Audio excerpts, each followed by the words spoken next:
ஆமென், அல்லேலூயா. இந்த புத்தாண்டுடைய பகுதியில சங்கீதம் 52:8 படி நானும் பச்சையான ஒலிவ மரத்தை போல் இருப்பேன் என்று வேதம் சொல்லுகிறது. ஆஸ்தியும் ஐசுவரியமும் அவன் வீட்டில் இருக்கும் என்று கர்த்தருடைய வார்த்தை சொன்னபடியே இந்த ஐஸ்வர்யமான வாழ்க்கை வருவதற்கு சங்கீதம் 1வது சங்கீதத்தில் சொல்லப்பட்டிருக்கு. துன்மார்க்கருடைய ஆலோசனையை நடவாமல், பாவிகளுடைய வழியில் இல்லாமல், பரியாசக்கார உட்காரும் இடத்தில் உட்காராமல் வேதம் சொல்லப்பட்டிருக்கு. கர்த்தருடைய வேதத்தில் பிரியமாயிருந்து இரவும் பகலும் தியானிக்கிற மனுஷன் பாக்கியவான்.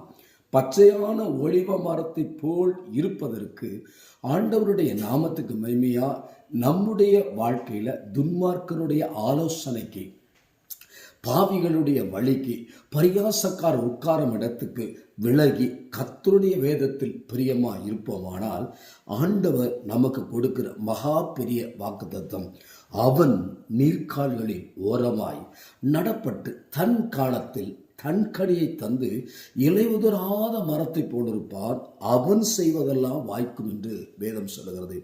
பச்சையான ஒலிவ மரத்தை போல் இருப்பதற்கு ஆண்டவருடைய ஆசீர்வாதமான வார்த்தை என்ன? கர்த்தருடைய வேதத்தில் பிரியமாய் இருந்து இரவும் பகலும் தியானிக்க அர்ப்பணம் செய்வோம்.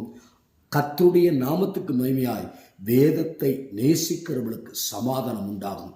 நேசிப்பது மாத்திரமல்ல, தேவனை துதிக்கும் போது கர்த்தரை எக்காலத்திலும் ஸ்தோத்தரிப்பேன், அவர் துதி எப்பொழுது என் வாயில் இருக்கும் என்று சொல்லப்படுகிறது. துதிக்கும் போது முதலாவது துதிக்கிறவருடைய தடை உடையும், இரண்டாவது துதிக்கிற குடும்பத்துடைய தடை உடையும், மூன்றாவது துதிக்கிற சபையினுடைய தடை உடையும், தேசத்தின் தடையை உடைக்கிறவராயிருக்கிறார். உடைப்பதற்காக ஆண்டவராகிய இயேசு கிறிஸ்து வெளிப்பட்டிருக்கிறார். ஆஸ்தியும் ஐஸ்வர்யத்தையும் கர்த்தர் கொடுத்து உங்களை கனப்படுத்துவார். ஆமென், அல்லேலூயா.